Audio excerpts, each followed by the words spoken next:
All right, welcome. Today we're going to discuss the normal distribution. So this is section C of chapter 6. And so we're going to talk about the most commonly used distribution out there. The most commonly occurring distribution is the normal distribution. It comes up all over the place. It's also the most commonly abused one as well. So let's jump right in. All right, so what is a normal distribution? It is a symmetric bell-shaped distribution with a single peak, so it's unimodal. Its peak corresponds to the mean, median, and mode, so it's obviously because it's symmetric of the distribution. Its variation is characterized by by the standard deviation of the distribution. So the two parameters, the two characteristics of any normal distribution is going to be the mean and the standard deviation. So if you look at these two slides here, these two graphs, you can see that if you look at the graph on the left, which is the chest circumference of Scottish militiamen in inches, you can see that it has a nice bell-shaped symmetric distribution. So we would say that this is an approximately normal distribution. Whereas if you look at the population density on the right, that is not a normal distribution. So that's population density for the of the 50 states. Okay. So you can see that one has a normal distribution or approximately normal distribution, and one does not.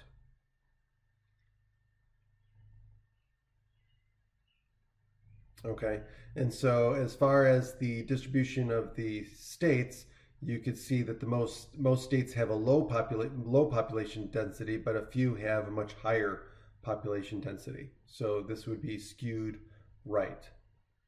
Okay, so now here are the conditions of a normal distribution. So a data set that satisfies the following criteria is likely to have a what we call approximately normal or nearly normal distribution. So most of the data values are clustered near the mean, giving the distribution a well-defined single peak, unimodal. 2, data values are spread evenly around the mean, making the distribution symmetric. So it tapers off on both sides of the mean. And then larger deviations, meaning further away you go from the mean. So larger deviations from the mean are increasingly rare, right? So the means that those tails are getting smaller. The heights of those tails are getting smaller, and so that the tails taper off on both sides of the distribution off to 0, right? And individual data values result from a combination of many different factors, okay?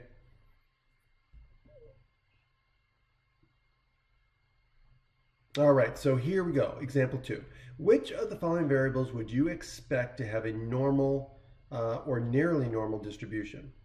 So A, scores on a very easy test. So if you have scores on a very easy test, like for example the quiz earlier in the last video that we were looking at, where if it's a very easy test, you would expect virtually everyone or almost everyone to get a high score or a perfect score on the test, right? If it's a very easy test. So there would be a few that may not do well, right? Like in the case of the quiz, right? So we would not expect this to really have a normal distribution because you would have a bunch of test scores very high, okay? And let's say it's a 100-point test. You can't get more than 100% on a test, right? So you'd have a lot of high scores, let's say in the 90s, 95s, but maybe a few, hundreds, okay? But you definitely wouldn't have anything above 100, but you could have some people that just didn't study or just messed up on the exam and got lower scores. So this would not be, we would not expect this to be a normal distribution. It would be more left skewed. Okay, now foot length on a random sample of adult women. Now this one here, it's a random sample of adult women, and we're looking at their foot length. we would expect that most of the women, adult women, would have a foot length around a certain mean, around the average, okay? And then we would expect that some women would have longer feet than the average, some women would have smaller feet than the average, and then as we get further and further away from the mean, we would say that, okay, we know the likelihood of adult women having smaller feet would decrease as you get further and further away from the mean. So this one we would expect would have a nearly normal distribution. Okay. Now, here is what I call the empirical rule. Okay, the empirical rule is a way of determining very easily the percentage or approximate percentage of data values that would fall within a certain number of standard deviations. Okay, so this is, they call it the 68, 95, 99.7 rule, but it's really called the empirical rule, and that's much easier to say anyway. But what it says is if you go within one standard deviation, you can expect that approximately 68% of the data will fall within one standard deviation of in a normal or nearly normal distribution. The next one is 95%, because now we're going to go up to 2 standard deviations. So within 2 standard deviations, we would expect approximately 95% of the data would be between 2 standard deviations. And then finally, going out to 3 standard deviations, that number, the percentage would jump up to 99.7%. So we would expect approximately 99.7% of the data values to fall within 3 standard deviations of the mean. And this rule is quite accurate for an approximation, as we'll see later. Okay. So, by the way, if you memorize and know the empirical rule, then you will be able to easily figure out the percentages of values of all of the different shaded regions. Because if we know that there are 68% within one standard deviation, then using the fact that it's symmetric, we can say, oh, that means that approximately 34% is here and 34% is here, right? And then if we also use the fact that 95% of the data is within 2 standard deviations, that means what? That on this half, it's going to be what? 47.5. And over on this side, it's going to be 47.5%. Okay? Now, if this whole half over here, right, is 47.5%, and we know that this region here is 34%, then if we subtract the 2, then we know that this piece here is going to be what? 13.5%. And by symmetry, this region over here is going to be approximately 13.5%. And if we keep going, we can figure out that, oh, this is going to be approximately 2.35%, and this is going to be 2.35%. And then finally, the last piece of the tail here is going to be 0.15, and this piece over here is going to be 0.15%. And if you add up all of these percentages, they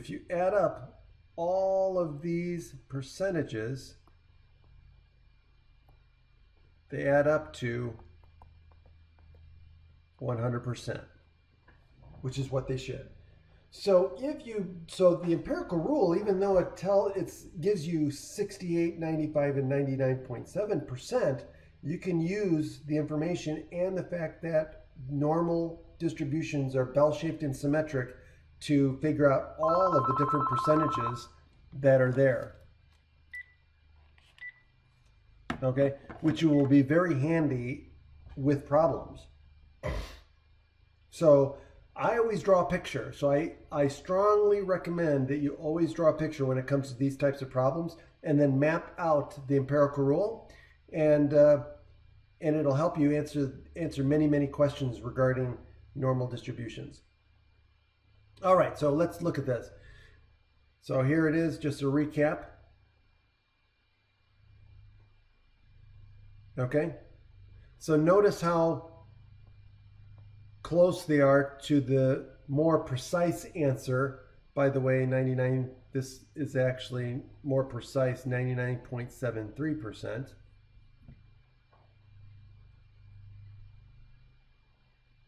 Okay. So not bad for the empirical rule. Not bad for an approximation. Now, the empirical rule applies to data that falls within 1, 2, or 3 standard deviations. Once we get to decimals like 1.3, 2.7, we don't want to use the empirical rule, okay? It really is only accurate for whole number values of the standard deviation. Okay, now let's look at this example here. So we're going to detect counterfeit. So we have a vending machine that can be adjusted to reject coins above and below certain weights, right? The weight of legal US quarters are normally distributed with a mean of 5.67 grams and a standard deviation of 0.0700 gram. If a vending machine is adjusted to reject quarters that weigh more than 5.81 grams and less than 5.53 grams, what percentage of legal quarters will be rejected by the machine? So let's do this. I'm going to draw the diagram just like I encourage you to. So I'm going to draw the curve, and I'm just going to put the mean in the middle. And I'm going to just go 1 standard deviation, 2 standard deviations, 3 standard deviations, and then 1, 2, 3. Does not have to be pretty. It doesn't have to be, you just have to draw it out. So we're going to go 1 standard deviation, 2 standard deviations, 3 standard deviations. Here's the mean. And now I'm using the Greek letters. So just so you know what I'm doing. So this is -1 standard deviation, -2 standard deviations, -3 standard deviations. Okay, so we know the mean is 5.67, so that's going to go here, 5.67. Now we're going to subtract off 0.07 to get all of the standard deviations below the mean. So 1 standard deviation below the mean would be what? 0.07 gram, 7/100ths of a gram less than 5.67. So I'm going to subtract off 0.07 to get there. So that means this first standard deviation is going to be what? It's going to be 5.6 grams. And then if I subtract off another 0.07, that's going to give me 5.53. And if I subtract off another 0.07, I'm going to get 5.46. And now if I do the same thing, now I'm going to add 0.07 to get the standard deviations above the mean. So the first one, I'm going to add 0.07. That's going to give me 5.74. And then I'm going to add another 0.07. That's going to give me 5.81. And then another 0.07 is going to be 5.88. Now, if I look at the two weights, I see that both of these weights are at 2 standard deviations above and 2 standard deviations below. So by the empirical rule, I am within 2 standard deviations, which means what percentage of the quarters are within within that range, within those two standard deviations, and the empirical rule says 95%. So if that's in between the two, that means those quarters are going to be accepted. So 95% of the quarters that go into this vending machine will be accepted. That means what? What percentage will be rejected? And the answer is 5%. So it will reject 5% of the quarters that are put into the machine. Okay? All right, not bad. Now, standard scores. These are what we call z-scores. Standard scores or z-scores come from the standard normal distribution. Okay? Now, the number of standard deviations, so z-scores by definition tell you exactly how many standard deviations above or below a particular value lies. So the z-score is given by, you take the observed value, subtract off the mean, and divide by the standard deviation. That is the form of the z-score formula. So it's always observed value minus the mean divided by the standard deviation. You observe value, subtract the mean, and then you divide by the standard deviation. That's how you get a z-score. And again, the z-score tells you how many standard deviations above or below a particular standard deviation or a particular value lies. So in other words, if the z-score is negative, then it's going to be below the mean. If the z-score is positive, it's going to be above the mean. And if it's 0, it means that it's equal to the mean. Okay? Okay, so let's look at the Stanford-Binet IQ test. Okay, so the Stanford-Binet IQ test is a common test that is given for IQ. It has a mean of 100 and a standard deviation of 15 or 16, depending on what you read. But in this case, they're using 15.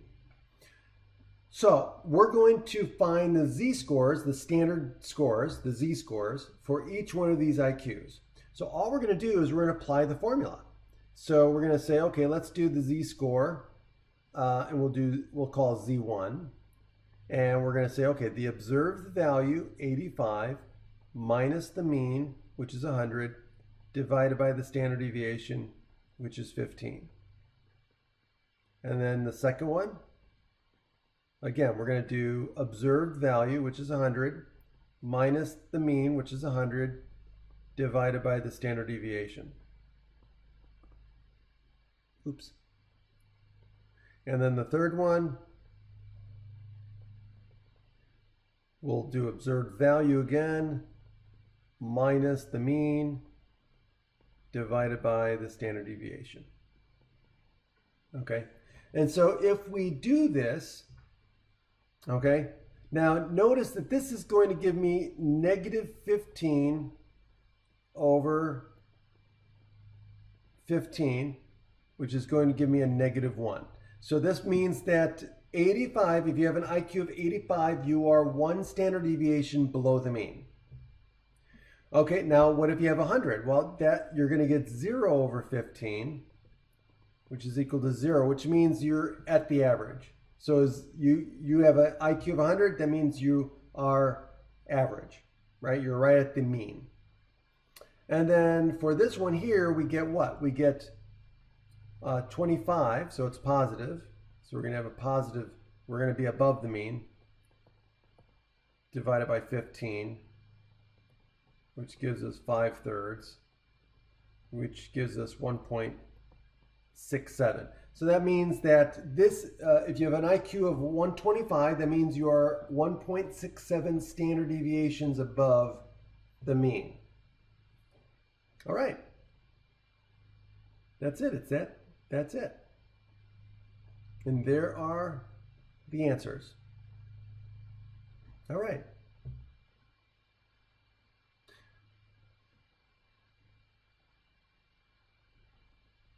Now, incidentally, z-scores come from a normal distribution called the z-distribution, which is normal with a mean of 0 and a standard deviation of 1.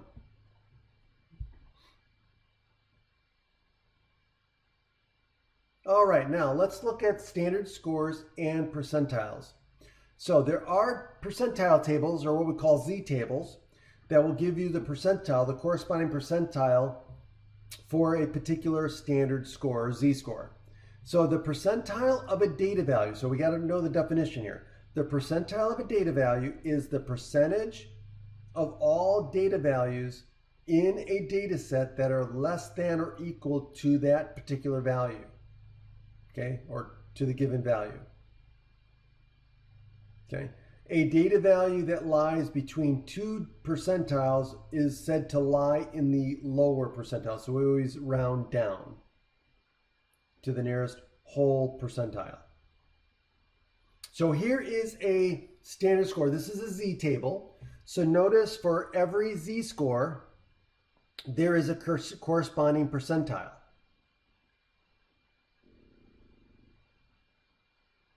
Okay, so if you look at this Z score, you've got this percentile. Okay, so if you have a Z score of 0.35, you're in the 63rd percentile, right? If you have a standard deviation of 2, then you're in the 97th percentile, right? Now, if you have a where is it? I wanted to say, well, here, if we use negative 2.2, right? If you have a standard deviation of negative 2.2, you're in the first percentile, okay? So again, remember what the 97th percentile means. 97th percentile in this example means that 97% of the data points fall at or below that particular value, okay? So here's more.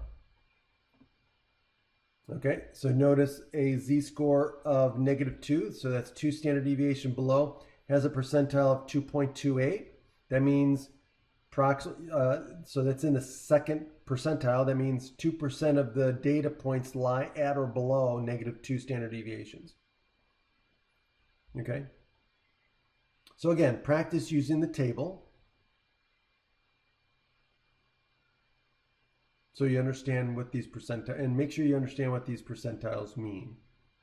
Okay, so let's look at cholesterol levels. So cholesterol levels of men 18 to 24 years of age are normally distributed. So there's key information. Normally distributed with a mean of 178 and a standard deviation of 41. So they're telling us the information. So we know that X, we're going to use X as the random variable, just so you know. So they're saying X, which represents cholesterol levels, has a distribution that is normal with a mean of 178 and a standard deviation of 41, okay? That's what they're telling us. So now, using this information, we want to know in what percentile is a 20-year-old man with a cholesterol level of 190. Okay, so now what we need to do is we need to first figure out what the corresponding Z-score is, right? In order to use the table. So that's the first step. So we need to first calculate the Z-score. So that's going to be, again, observed value, which in this case is 190, minus the mean, which is 178, divided by the standard deviation, which is 41. And then we calculate the Z-score. Then once we have the Z-score, we're going to go to the Z table and find the corresponding percentile. So let's do that. Okay, so now here is the approximate Z-score, 0.29. So what we're going to do is we're going to go to the Z table and we're going to look for 0.29. Okay, so now if we look at this table here, we've got 0.25 and 0.30. So 0.29 is slightly less than 0.30. Okay, so it lies between the 59th percentile and the 61st percentile. Okay, so what I would probably say is, what do they say, 30, 29.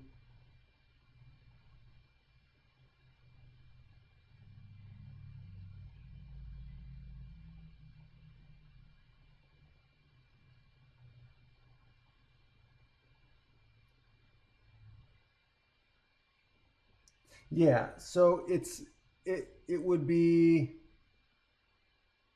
slightly less than this percentile, right? Because it's the z-score is less than this, right? So it'd be slightly less than that. So let's see, what did they do? Oops. Oops.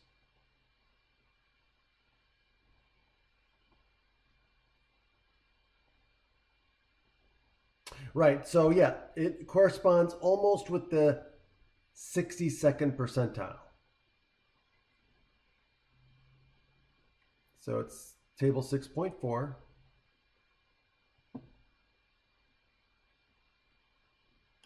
Okay, and that's what we got here.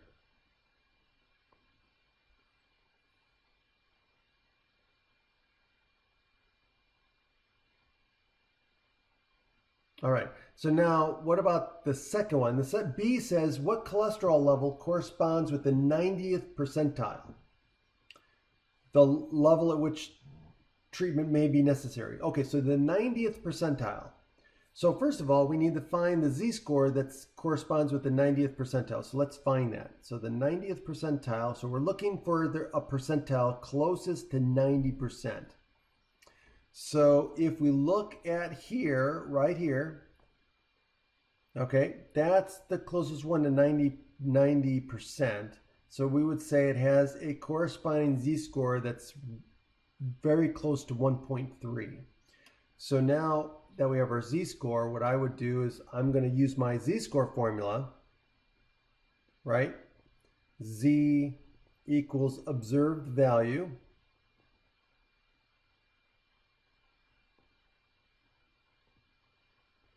minus the mean divided by the standard deviation.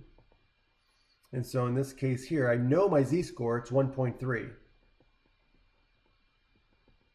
What I'm looking for is my observed value. I don't know what that is, but the mean is 178 and the standard deviation is 41. So what I'm going to do is I'm going to solve for x, right? So I'm going to multiply both sides by 41. Okay, that'll cancel those. And then I'm going to add 178 to both sides. And that cancel on this side. So I get x equals 1.3 times 41 plus 178. And that's going to give me the cholesterol level. That represents the 90th percentile. Oops. And so if I do that, I get 231. So a person that has a cholesterol level of 231 is in the 90th percentile. That means 90%, approximately 90% of all people in that age group will be equal to or less than a cholesterol level of 231. Okay, so that's pretty high. All right, that's it. Again, make sure that you use your resources, use the videos that are also on My Math Lab, use the tools that are available to you to help you understand each problem for the homework and the other assignments, the quizzes. And then, of course, go to the tutoring center if you have any questions, or reach out to me and I'll help you the best as I can via email. But other than that, you guys enjoy the rest of your day, and I'll be back later. Bye.